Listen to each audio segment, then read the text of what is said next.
Hello everyone, I am Colonel Victor Robinson. Without further delay, I will discuss the 5 pressing questions that you need answers to by your mandate. All other findings and inquiries will be a part of the follow-on briefing and continue briefing that I will continue to update as more items become known. First up, the what. The ship appears to be a multifunctional vessel or a vessel converted from its original use. The large cargo hold doesn't appear to be a part of the original design since it was cut into multiple decks and the metal is carbon dated 50 years after the metal of the deck. Our best guess is that this was a military vessel that was transformed into a fast but durable transport.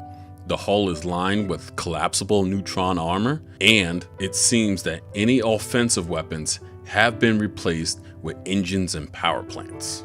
The why. The ship suffered from a catastrophic engine failure.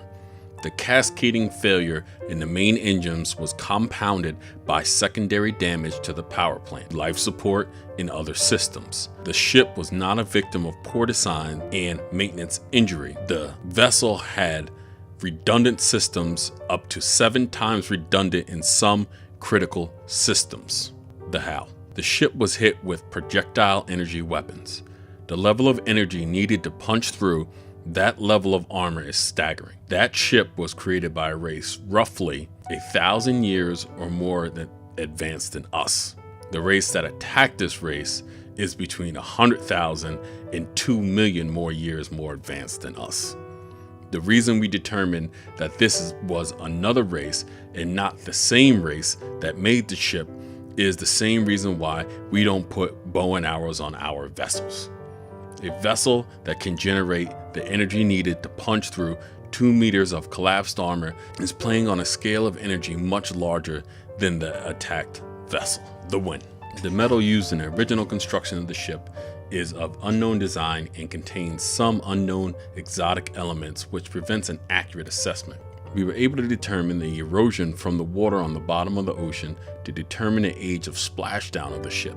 It crashed on the planet roughly 2,000 years ago. It was constructed between 2 and 3,000 years ago. We were able to determine the age of the ship with carbon dating from the updated sections of the ship.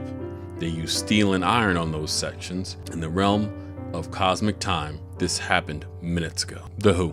The people on the ship were in a hurry. The adjustments to the ship happened quickly and it was constructed by what we guess was readily available materials. The cargo hold was filled with seeds, food, and water. We found aliens of all development sizes and ages, which means that they were traveling with family. The most troubling find was millions of fertilized embryos of the race in the cargo hold. Recommendations. We need to leave this system and not return for a very long time. We need to pull back all exploration from this region of space and pull back as soon as possible any colony 1,000 light years from this planet. We need to begin a crash program to create ships with neutron armor at least 10 times thicker than this ship, energy capability 100 times the current rate, and mass produce the ship. This should not only be the priority of the military, but of humanity itself. This ship was filled with people that possessed all the equipment they needed to start the species over again. In the cargo hold, we discovered 3D construction equipment and enough computing power to contain all the knowledge of the species. It is our determination, running from a race powerful enough to destroy them, and they are roughly as advanced as us. This leads me to determine that if this race found us, it would destroy us as well. Gentlemen, we have discovered the answer to the Fermi paradox, and they are close.